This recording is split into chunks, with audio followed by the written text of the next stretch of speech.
Hello students, this is Dr. Ujjwal, Assistant Professor, Humanities and Science Department, KGRD College of Engineering. Today we will discuss about semiconductor physics or introduction to semiconductor physics. To understand semiconductor physics, we should know first basics of how energy bands are formed in the solids. That is formation of the origin of the energy bands in the solids. So when we consider isolated atoms, electrons are tightly bound and have a discrete sharp energy levels. Each atom have its own energy level. So when the two identical atoms are brought closer, the outermost orbits of these atoms overlap and interact.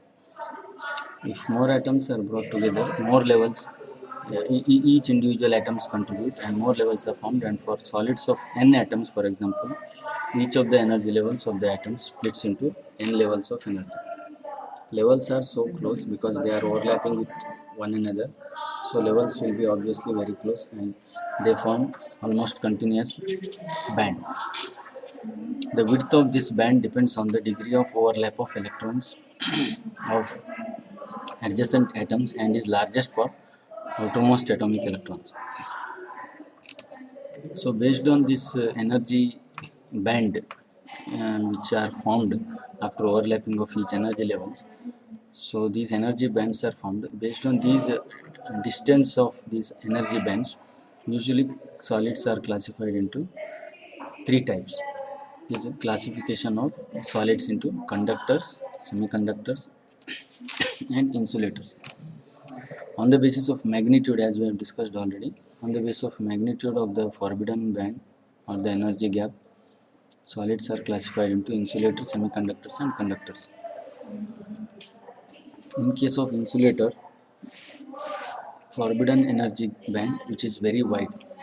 For example, this there is a forbidden energy gap between conduction band and valence band. So this forbidden energy gap, if it is very wide, width is if very large, so these are called the insulators, because this classification itself is based on the magnitude of forbidden energy. So obviously for insulator means they do not conduct electricity.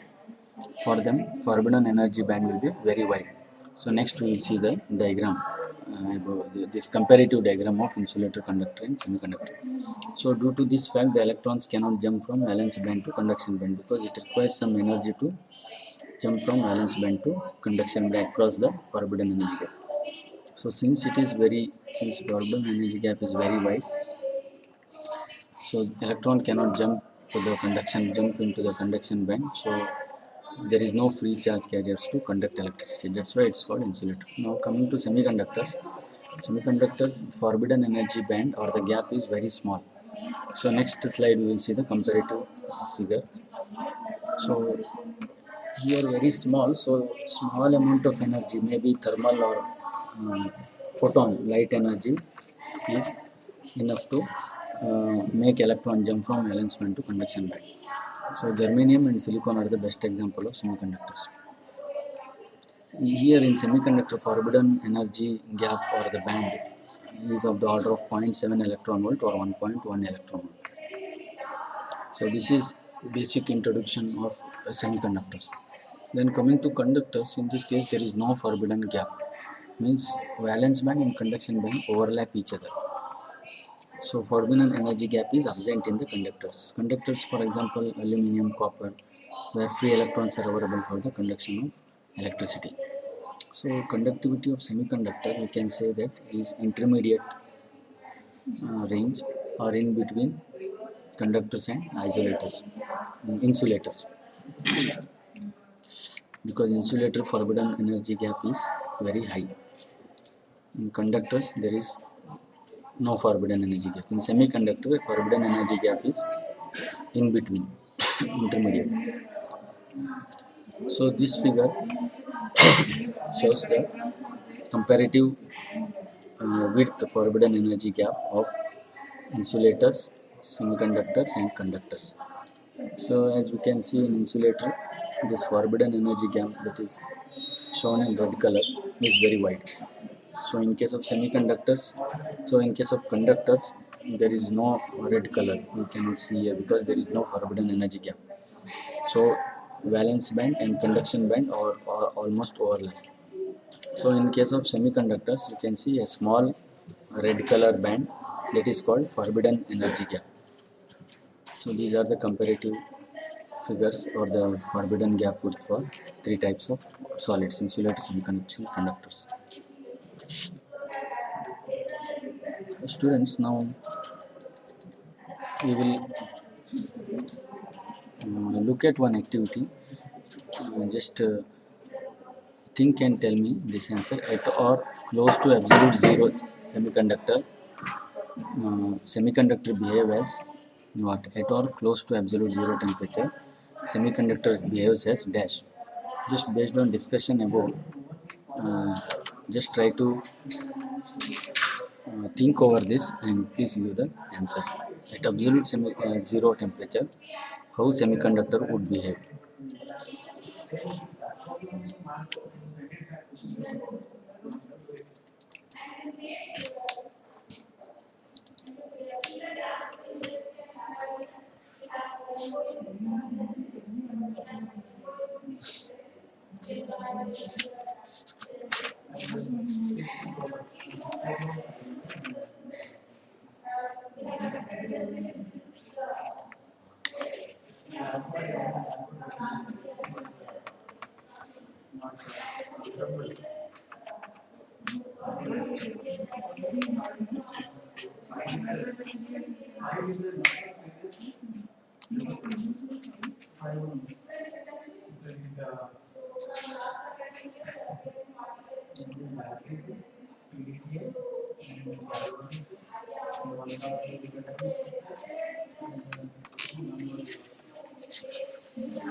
So okay, I hope you give a thought on this one. So at absolute zero temperature, semiconductors behaves as perfect insulators because at absolute zero temperature, there is no thermal energy available for electrons in the valence band to jump to conduction band. So at absolute zero temperature, we know thermal energy will be zero, K into T. So obviously there is no charge carrier. So obviously semiconductor behaves as an insulator. Now we will discuss types of semiconductors. There are two types of semiconductor: intrinsic and extrinsic. Uh, Intrinsic semiconductors are called pure semiconductor. Extrinsic semiconductors are called impure semiconductors. Example of pure semiconductors are silicon and germanium. And these intrinsic semiconductors, extrinsic means impure in the sense if some impurities are added externally, these are called extrinsic semiconductors. So based on impurities, again extrinsic semiconductors are classified into two types. So in case of intrinsic semiconductor, that is pure semiconductors, they behave as insulator. Just now we have discussed that absolute zero Kelvin. And here based on impurities, third and fifth group of periodic table, based on which impurity we are adding, these extrinsic semiconductors are classified into P type and N type. P type, to get the P type semiconductors, as you can see from the table below, third group elements have to be added, that is boron, aluminum and gallium. Here we can see third group elements of periodic table, because these elements boron, aluminum, gallium have three valence electrons. So when we add these atoms having three valence electron, we get the p-type semiconductor. These are acceptors because they will accept one electron, because usually germanium and silicon have four valence electrons. So since the impurity have three valence electron, it can accept one more valence electron. So it's called p-type. Similarly, n-type, fifth group. Here we can see in the below table, fifth group example, phosphorus and arsenic. Means they have five valence electrons in the five valence electrons. So the electron in the outermost orbit. So if you add these donors, we will get these impurity. We will get the donors. That is phosphorus, arsenic, are the example of uh, N-type semiconductors.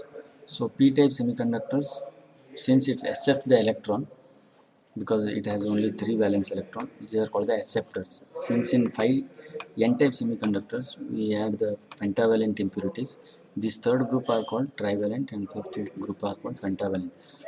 So this can donate one more electrons to the crystal. So these are called the donors. Semiconductors are materials whose conductivity we have just now discussed, or resistivity values lies between that of insulators and conductors. There is large gap between valence band and conduction band of insulator, whereas both the bands are partially overlapped in conductors at room temperature. The gap between both the bands of semiconductor is small. The electrical conductivity of conductor decreases with increase of temperature, but the electrical conductivity of the semiconductor increases with increase of temperature. Here electrical conductivity of conductor decreases because as temperature increases, the vibration of atoms, the amplitude of vibration of atoms will increase. So this hampers the free movement of electrons. When means the electrons get scattered in different directions, so it cannot conduct the electricity. So usually as the temperature increases, conductivity of the conductor, that is for example aluminum, copper, also decreases. But the electrical conductor semiconductor increases with the increase of temperature. Semiconductor in its pure form with no impurities is called the intrinsic semiconductor or the pure semiconductor. Germanium and silicon are the best example of intrinsic semiconductor. At 0 Kelvin, there are no electrons in the conduction band, and hence electrical conductivity of pure semiconductor is 0. In the activity above, we have seen this one. Electrical conductivity of pure semiconductor is 0 at absolute 0 Kelvin. As the temperature increases, covalent bonds breaks and electrons become free to conduct electricity. So this is the crystal structure of silicon. Silicon has, we have discussed, 4 valence electrons. So at 0 Kelvin, all covalent bonds are intact.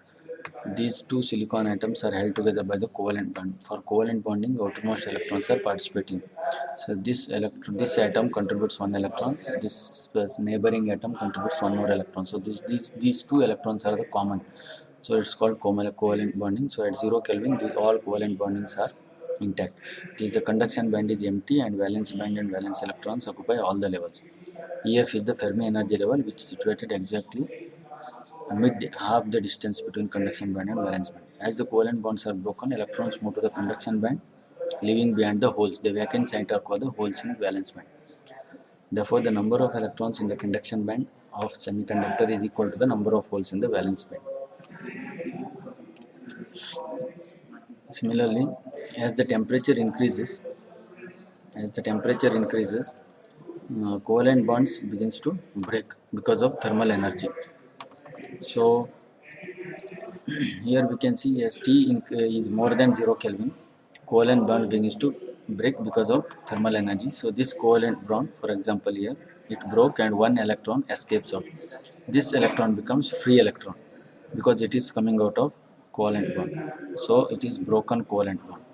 So the vacant site is created because the electron, after leaving its site, it will become free. Means in the parlance of energy band diagram, this electron jumps to the conduction band. So the vacant site, electron site is created. That vacancy is called hole. So believe that hole is will be in the valence band. So this is Fermi level. Suppose 5 electrons jump to the conduction band. Means obviously 5 vacant site will be created in the valence band. That is called holes. So this is the comparative valence band diagram. So obviously for intrinsic semiconductor, Fermi energy level will be exactly in between the conduction band and valence band. So Fermi energy level, we can consider it as kind of balancing line or the balancing point where it balances the number of electrons and the holes. It means it's situated exactly half distance between conduction band and valence band, means there are equal number of electrons in the conduction band and holes in the valence band. So this is the significance of it. Is just like a balancing line, and this pivot moves towards the region where number of charge carriers are more. For example, if electron number is more, this pivot line or the Fermi line this pivot we need to move towards the conduction band so that it will balance both the numbers on the both the side. So with this we'll conclude this semiconductor physics. In the next class we'll continue the classification of semiconductor physics, classification of extrinsic semiconductors.